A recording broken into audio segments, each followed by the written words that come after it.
Assalamualaikum warahmatullahi wabarakatuh.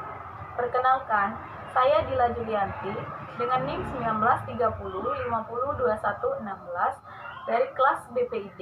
Di sini saya akan menjelaskan tentang gangguan depresi untuk memenuhi tugas mata kuliah kesehatan mental. Jadi sebelumnya, kita harus mengetahui dulu apa sih itu gangguan depresi. Jadi, gangguan depresi ini merupakan gangguan suasana hati atau mood yang ditandai dengan merasa sering sedih yang mendalam dan rasa tidak peduli. Jadi, gangguan depresi ini merupakan gangguan kesehatan mental yang selalu merasa sedih secara terus-menerus, secara mendalam. Jadi semua orang itu pasti merasakan sedih. Namun, kita harus bisa bagaimana cara mengontrol emosi sedih, tertekan. Nah, jadi seseorang bisa dinyatakan mengalami depresi itu jika mereka selalu berlarut-larut dalam sedih selama 2 minggu. Jika mereka terlalu lama berlarut dalam masalah, merasa tertekan dan lain-lain sebagainya, maka bisa dinyatakan bahwa mereka itu telah mengalami gangguan depresi. Kemudian, apa sih penyebab depresi ini? Yang pertama, yaitu mereka mengalami peristiwa traumatis. Jadi, peristiwa trauma yang mereka alami, apakah mungkin pada masa mereka masa anak-anak. Jadi misalkan ketika masa anak-anak, mereka selalu melihat keributan orang tuanya antara ibu dan ayahnya. Mungkin ayahnya sering memukul ibunya, maka si anak tersebut merasa sedih dan lama-kelamaan akan menekan batinnya, bisa menyebabkan dia depresi sehingga merasa tidak semangat dalam menjalani hidup. Kemudian yang kedua yaitu mereka memiliki penyakit kronis atau penyakit serius. Misalkan baik itu seorang anak, seorang dewasa ataupun orang yang telah lanjut usia memiliki penyakit kronis yang mendalam, entah itu penyakit jantung, penyakit kanker. Nah, jadi mereka ini merasa telah putus harapan. Jadi tidak ada harapan untuk mereka sembuh karena mereka sudah putus asa. Jadi itulah yang menyebabkan mereka depresi. Bahkan bisa menyebabkan mereka berkeinginan untuk membunuh diri seperti itu. Dan yang ketiga, itu mereka sering mengkonsumsi jenis obat-obatan tertentu. Misalkan sering mengkonsumsi narkotika, baik itu narkoba dan lain-lainnya, bentuk nikotin, rokok dan lain-lain. Jadi seandainya mereka ini seorang remaja yang sering mengkonsumsi narkoba, sampai seketika mereka ini telah kecanduan dengan narkoba tersebut. Jadi misalkan mereka tidak mengkonsumsi narkoba itu, mereka merasa ketergantungan, akan merasa tertekan, sedih. Maka mereka ini akan merasa selain sedih, tertekan dengan batin karena telah ketergantungan dengan obat-obatan tertentu seperti itu. Dan yang keempat, mereka ini tertekan batin.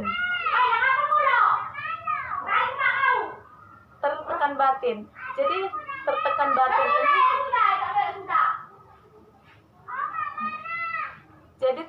batin ini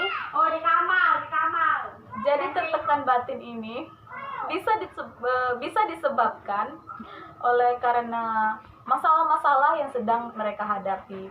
Entah ini masalah misalkan seorang mahasiswa, apakah masalah yang selalu memikirkan tugas kuliah, seorang anak sekolah karena memikirkan tugas sekolah, atau seorang ibu rumah tangga karena masalah keuangan, masalah dalam rumah tangga dan lain-lain sebagainya. Kemudian mereka memiliki gangguan mental lainnya, entah itu gangguan anak berkebutuhan khusus yang selalu merasa dirinya rendah, merasa putus asa, tidak ada harapan lagi untuk membahagiakan kedua orang tua. Maka itu bisa menjadi salah satu penyebab mereka menjadi depresi. Kemudian mereka memiliki pola pikir yang salah, misalkan toxic positif. Jadi mereka ini selalu berpikir salah atau selalu berpikir negatif tentang dirinya sendiri.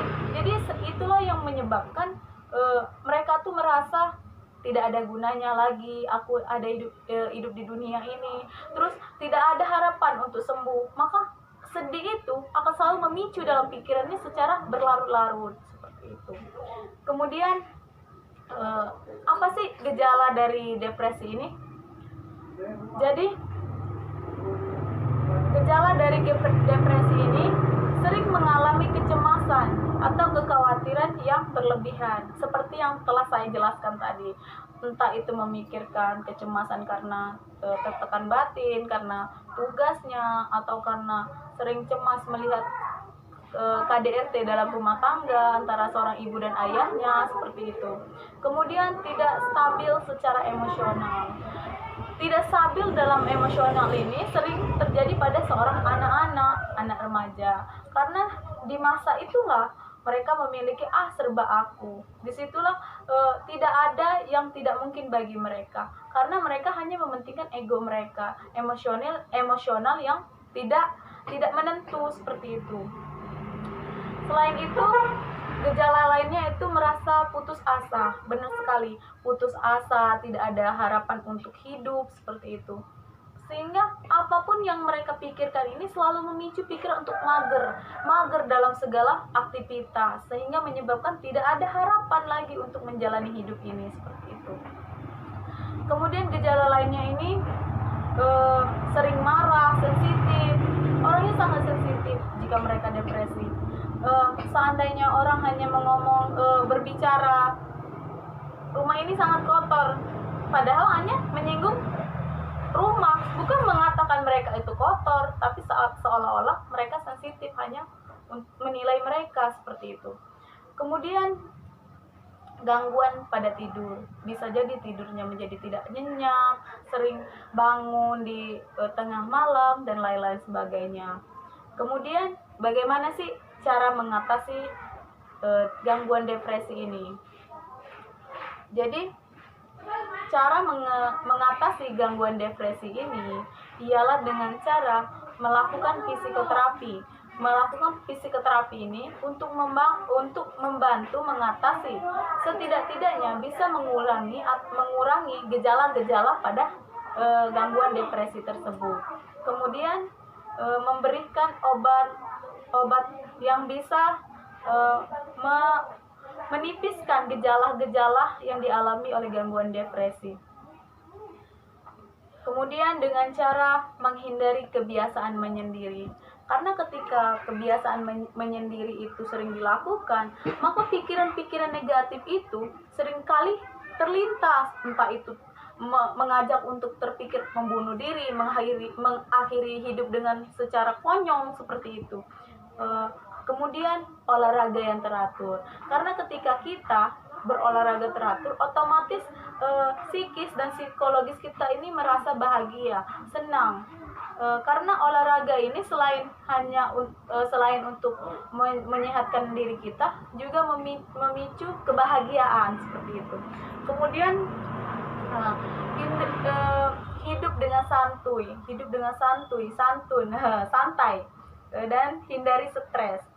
Ketika kita merasa santai, tidak selalu santai, namun tidak juga terlalu tergesa-gesa dalam suatu hal, santai untuk menghindari suatu stres. Karena misalkan kita selaku mahasiswa diberi oleh seorang dosen tugas buat video, tugas praktek ini, praktek itu, dan lain-lain. Jika kita hanya memikirkan saja tanpa bertindak, maka itu akan memicu stres.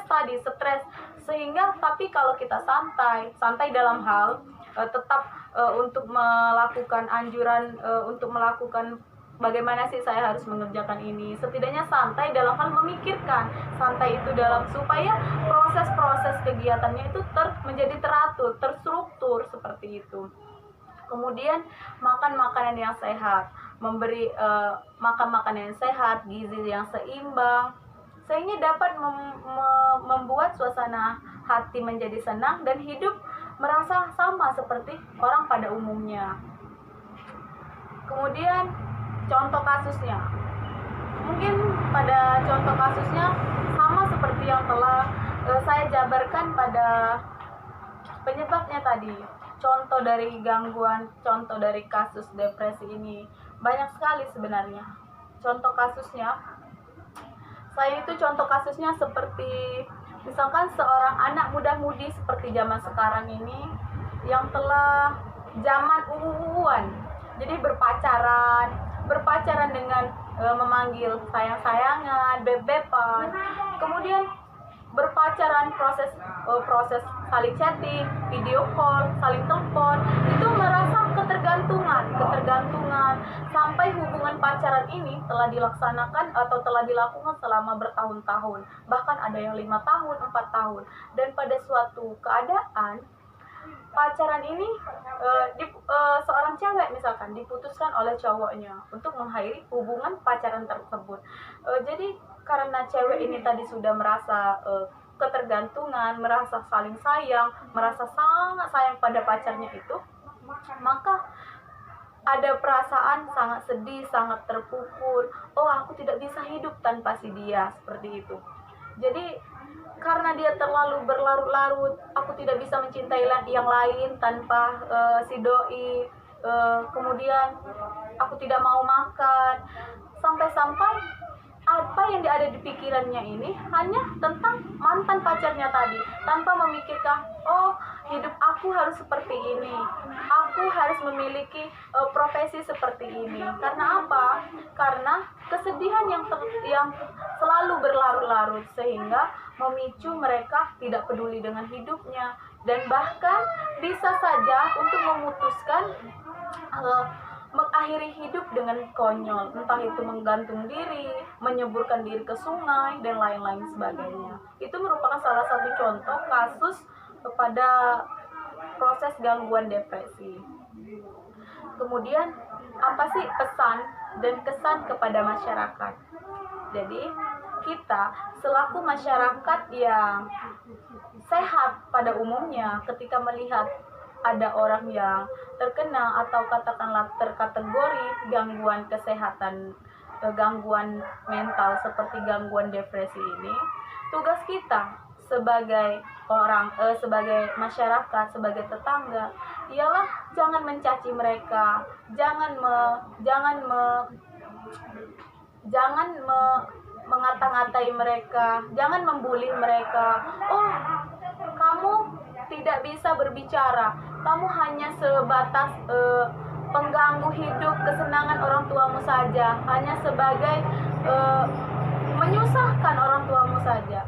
Maka tugas kita bukan seperti itu. Tugas kita adalah mengayomi bagaimana kita bisa membuat suasana hatinya menjadi senang kembali, seperti itu. Layaknya seperti masyarakat yang biasa-biasa saja, tanpa ada pikiran. Karena sejatinya setiap orang itu memiliki masalahnya masing-masing, dan lagi-lagi Allah itu tidak akan menguji seorang hamba di luar batas kemampuannya. Jadi apapun masalah seseorang yang mereka hadapi itu sesuai dengan kadar, dengan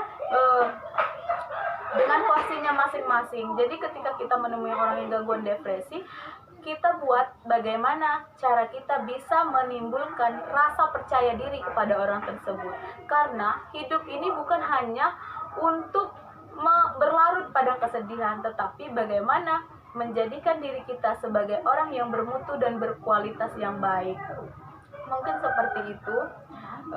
Mohon maaf jika ada kesalahan, dan kepada Allah saya mohon ampun. Wassalamualaikum warahmatullahi wabarakatuh.